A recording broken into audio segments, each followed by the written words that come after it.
Hello दोस्तों, स्वागत है आप सभी का स्टडी नॉन स्टॉप चैनल पर। दोस्तों, आज के इस वीडियो में हम लोग हिस्ट्री के 25 मोस्ट इंपॉर्टेंट क्वेश्चंस डिस्कस करेंगे। और जितने भी क्वेश्चंस मैंने लिए हैं सभी क्वेश्चंस प्रीवियस एग्जाम से पूछे जा चुके हैं, तो सभी क्वेश्चंस बहुत महत्वपूर्ण हैं। तो वीडियो को लास्ट तक देखिएगा और अगर आपको वीडियो अच्छा लगे तो लाइक और शेयर जरूर करिएगा। और दोस्तों, अगर आपको इसका PDF चाहिए होगा तो उसके लिए आप टेलीग्राम चैनल हमारा ज्वाइन कर लीजिएगा। स्टडी नॉन स्टॉप ऑफिशियल नाम से हमारा टेलीग्राम चैनल है, तो उसको आप ज्वाइन कर लीजिए। वहाँ से आपको PDF इसकी मिल जाएंगी। जो भी वीडियो हम अपलोड करेंगे उसकी PDF आपको वहाँ से मिल जाएंगी। और इसके अलावा YouTube पे कई बार नोटिफिकेशंस आपको नहीं मिल पाती हैं, तो जो भी वीडियो हम अपलोड करते हैं उसको जो है शेयर कर देते हैं टेलीग्राम चैनल पे, तो वहाँ से आपको नोटिफिकेशन भी आराम से मिल जाती हैं। ठीक है, तो आप टेलीग्राम चैनल ज़रूर ज्वाइन कर लीजिएगा। तो दोस्तों, आइए शुरू करते हैं। पहला क्वेश्चन है, आरंभिक वैदिक साहित्य में सर्वाधिक वर्णित नदी कौन सी है? तो वैदिक साहित्य में जो है सबसे ज़्यादा बार कौन सी नदी का वर्णन किया गया है? तो इसका राइट आंसर हो जाएगा ऑप्शन ए, सिंधु नदी।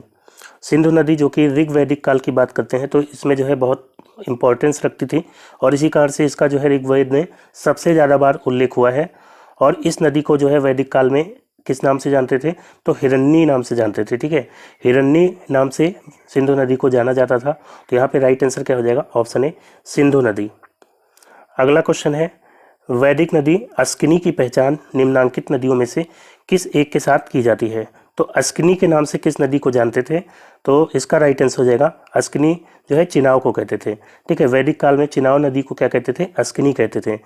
ब्यास नदी को क्या कहते थे? तो ब्यास नदी को विपाशा के नाम से जानते थे। रावी नदी को किस नाम से जानते थे? तो परुष्णी नाम से जानते थे। और झेलम नदी की बात करते हैं तो झेलम को वितस्ता। और इसके अलावा जो है काबुल नदी को जो है कुबा नाम से जानते थे। और सतलज नदी को शतुर्दी नाम के नाम से जानते थे। और गंडक को सदा नीरा के नाम से जानते थे। ठीक है, तो ये जो है वैदिक काल की कुछ नदियां हैं। अब अगला क्वेश्चन है, निम्नलिखित वैदिक देवताओं में से किसे उनका पुरोहित माना जाता है? तो वैदिक देवताओं का पुरोहित माना जाता था बृहस्पति देवता को। तो यहाँ पे बी ऑप्शन इसका राइट आंसर हो जाएगा, बृहस्पति। इनको जो है वैदिक देवताओं के पुरोहित के रूप में जाना जाता था। अगला है, ऋग वैदिक काल में निष्क किस अंग का आभूषण था? तो ऋग वैदिक काल में निष्क ये जो है आभूषण होता था और ये किस अंग में पहना जाता था? तो ये गले में पहने जाने वाला एक प्रकार का हार होता था। ठीक है, और निष्क का प्रयोग जो है वैदिक काल में व्यापार के लिए सिक्कों की जगह पर भी किया जाता था। तो यहाँ पे फिलहाल राइट आंसर हो जाएगा ऑप्शन बी, गले का जो है ये क्या होता था? हार की तरह होता था। फिर है अगला, बोगज कोई महत्वपूर्ण है क्योंकि? तो बोगज कोई क्या है? तो बोगज कोई दोस्तों ये जो है मध्य एशिया के आसपास का एक स्थान है। मध्य एशिया मतलब ईरान के आसपास का, सीरिया के आसपास का एक स्थान है। तो यहाँ से लगभग 1400 ईसा पूर्व के अभिलेख मिले हैं, जिनको बोगज कोई अभिलेख के नाम से जानते हैं। और इन अभिलेखों में ऋग वैदिक काल के देवताओं की जानकारी मिलती है। किनकी किनकी? तो इंद्र देवता, वरुण, मित्र और नासत्य देवताओं का उल्लेख मिलता है। तो इसीलिए जो है अंदाज़ा लगाया जाता है कि आर्य जो है मध्य एशिया से आए रहे होंगे। ठीक है, तो यहाँ पे जो है इसका राइट आंसर क्या हो जाएगा? ऑप्शन बी यहाँ पे इसका राइट आंसर हो जाएगा। यहाँ से प्राप्त अभिलेखों में वैदिक देवताओं और देवियों का नामोल्लेख प्राप्त होता है। अगला है, जिस ग्रंथ में पुरुष मेध का उल्लेख हुआ है वो है? तो कौन सा ग्रंथ है जिसमें पुरुष मेध का उल्लेख हुआ है? तो पुरुष मेध एक यज्ञ होता था। तो ये जो है किस ग्रंथ में है? तो इसका राइट आंसर हो जाएगा ऑप्शन सी, शतपथ ब्राह्मण। शतपथ ब्राह्मण ग्रंथ ये जो है किस वेद से संबंधित है? तो ये भी याद रखिएगा, यजुर्वेद से संबंधित है शतपथ ब्राह्मण ग्रंथ। और इसी में जो है पुरुष मेध का उल्लेख हुआ है। ठीक है, तो सी ऑप्शन इसका राइट आंसर हो जाएगा।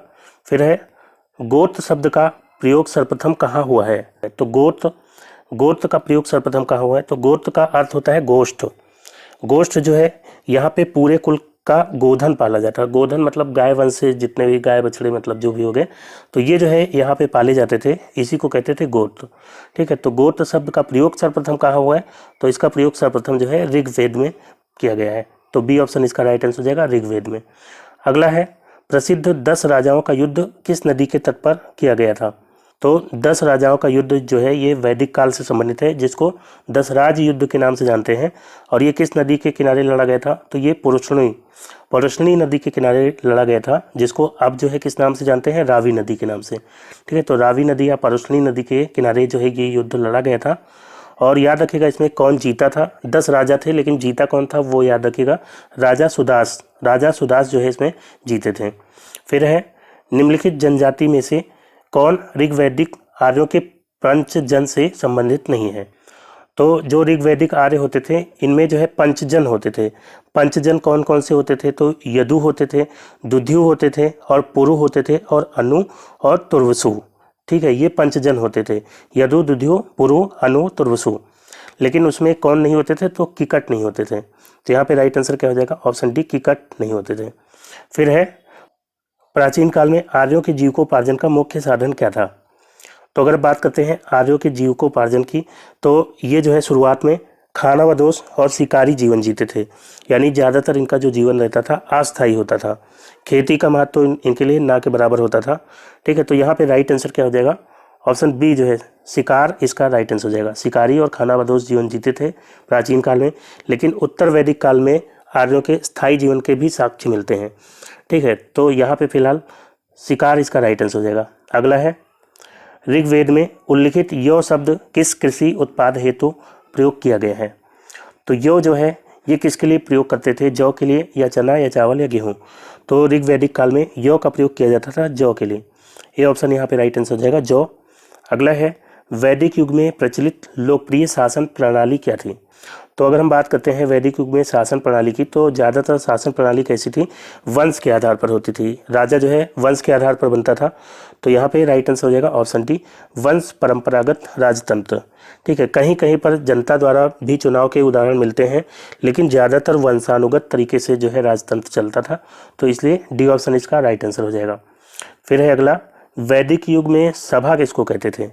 तो वैदिक युग की बात करते हैं तो वैदिक काल में सभा और समिति दो संस्थाएं होती थीं जो राजा की निरंकुशता पर जो है नियंत्रण रखती थी। ऐसा नहीं होता था कि राजा अपनी मर्जी से जो चाहे वो कर सकता था। तो उसके लिए जो है सभा और समिति दो संस्थाएं होती थी जो राजा की निरंकुशता पर नियंत्रण रखती थी। सभा में जो है क्या होता था, बड़े बूढ़े व्यक्ति जो होते थे और ऊंचे कुल के होते थे उन्हीं को जो है शामिल किया जाता था। मतलब कि ऊंचे कुल के व्यक्ति ही, बड़े बूढ़े व्यक्ति जो होते थे वो भाग ले सकते थे सभा में। तो ये एक तरह की मंत्रिपरिषद की तरह होती थी जो कि राजा के ऊपर नियंत्रण रखती थी, राजा कुछ गलत सलत ना करे।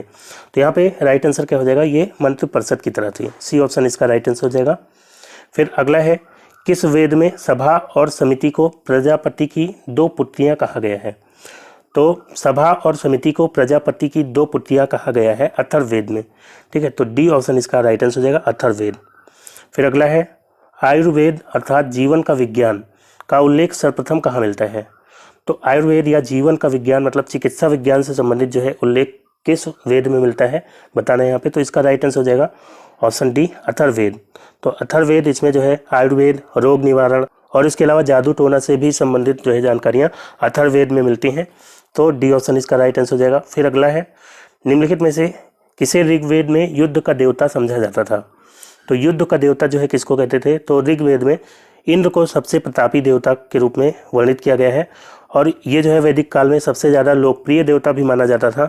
ऋग्वेद में सबसे ज़्यादा सूक्त भी जो है इनके नाम पे समर्पित हैं।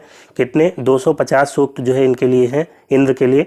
ठीक है, और इनको युद्ध का देवता और वर्षा, आंधी तूफान, इन सब का देवता जो है माना जाता था। ठीक है, तो यहाँ पे राइट आंसर क्या हो जाएगा? Option B, Indra.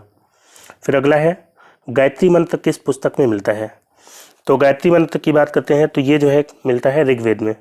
ठीक है, ऋग्वेद में तीसरे मंडल में जो है गायत्री मंत्र मिलता है और इसकी रचना किसने की है गायत्री मंत्र की? तो गायत्री मंत्र की रचना विश्वामित्र ने की है और ये सूर्य देवता को समर्पित है।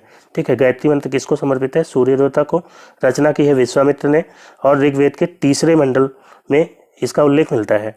अगला है, सर्ग, प्रतिसर्ग, वंश, मनवंतर और वंशानुचरित संकेतक हैं। तो जो सर्ग, प्रतिसर्ग, वंश और ये है मनवंतर और वंशानुचरित, ये जो है पुराणों में पाए जाते हैं। ठीक है, पुराणों के संकेतक है। तो बी ऑप्शन इसका राइट आंसर हो जाएगा। और बात करते हैं पुराणों की संख्या कितनी है टोटल? तो पुराणों की संख्या 18 है टोटल। और ये जो है पुराणों की रचना किसके द्वारा की गई है? तो लोमहर्ष ऋषि और उनके पुत्र उग्रश्रवा, लोमहर्ष ऋषि और उनके पुत्र उग्रश्रवा के द्वारा पुराणों की रचना की गई है। अगला है, सत्यमेव जयते किस उपनिषद से लिया गया है? तो सत्यमेव जयते ये जो है मुंडकोपनिषद से लिया गया है। तो ए ऑप्शन इसका राइट आंसर हो जाएगा, मुंडकोपनिषद। फिर दोस्तों अगला है, तमसो मां ज्योतिर्गमय कथन है मूलतः। तो ये किसका कथन है? उपनिषदों का या महाकाव्यों का या पुराणों का या षट दर्शन का? तो तमसो मां ज्योतिर्गमय ये जो है उपनिषद से लिया गया है। कौन से उपनिषद से? तो ये बृहदारण्यक उपनिषद है, तो वहाँ से लिया गया है। तो इसका जो है राइट आंसर क्या हो जाएगा?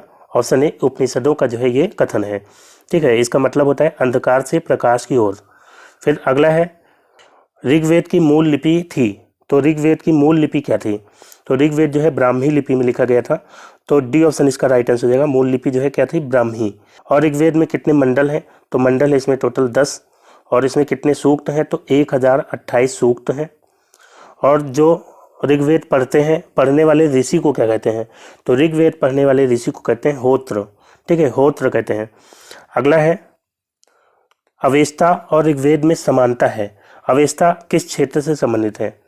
तो अवेस्ता और ऋग्वेद में जो है समानता है। और अवेस्ता जो है ये ईरान के आसपास से है। ठीक है, तो ईरान के क्षेत्र से संबंधित है। बी ऑप्शन इसका राइट आंसर हो जाएगा।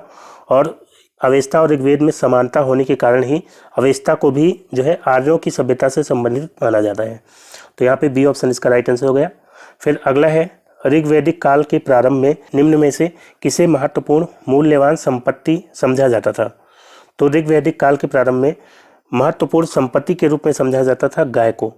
बी ऑप्शन इसका राइट आंसर हो जाएगा। गाय को जो है महत्वपूर्ण संपत्ति माना जाता था। और इस काल में गाय विनिमय का माध्यम भी होती थी, मतलब कि व्यापार के लिए भी गायों का प्रयोग किया जाता था। और ऋग्वेद में जो है गाय के लिए अगन्या शब्द का प्रयोग किया गया है। अगन्या मतलब कि न मारे जाने योग्य, मतलब कि इसको मार नहीं सकते हैं। और अगर कोई मार देता था तो उसका देश निकाला हो जाता था या तो फिर मृत्यु दंड दिया जाता था। ठीक है, तो गाय को जो है अगन्या माना जाता था और इसका बहुत ज़्यादा महत्व होता था। तो यहाँ पे बी ऑप्शन इसका राइट आंसर हो गया। फिर है, संस्कारों की कुल संख्या कितनी है? तो संस्कारों की कुल संख्या है 16। ठीक है, तो 16 जो है टोटल संस्कार हैं स्मृति ग्रंथों के अनुसार। तो यहाँ पे 16, ऑप्शन डी इसका राइट आंसर हो जाएगा। फिर अगला है, जीविकोपार्जन हेतु वेद वेदांग पढ़ाने वाला अध्यापक क्या कहलाता था? तो वेद वेदांग पढ़ाने वाला जो अध्यापक होता था, जो जीविकोपार्जन के लिए कार्य करता था, उसको क्या कहते थे? तो उसको कहते थे उपाध्याय। मतलब कि ये जो है पढ़ाने के लिए फीस लेते थे, फीस लेके पढ़ाते थे। और जो आचार्य होते थे ये फीस नहीं लेते थे, ये बिना फीस के पढ़ाते थे। लेकिन जिसका जो मन करे दक्षिणा जो है बाद में देता था। ठीक है, तो उनको कहते थे आचार्य। मतलब वो जीविकोपार्जन के लिए नहीं, ऐसे ही पढ़ाते थे। ठीक है, तो वो आचार्य होते थे। लेकिन जो है फीस लेके जो पढ़ाते थे वो कौन होते थे? वो उपाध्याय होते थे। तो दोस्तों आज का वीडियो यहीं तक रखते हैं। वीडियो उम्मीद करता हूँ आपको अच्छा लगा होगा, तो लाइक और शेयर जरूर कर दीजिएगा। और जो दोस्त नए हैं चैनल पर, चैनल को सब्सक्राइब कर लीजिए, नोटिफिकेशन बेल को ऑन कर लीजिएगा, ताकि जब भी वीडियो अपलोड हो तो उसका नोटिफिकेशन आपको सबसे पहले मिल जाए। तो मिलते हैं अगले वीडियो में, तब तक के लिए goodbye and take care.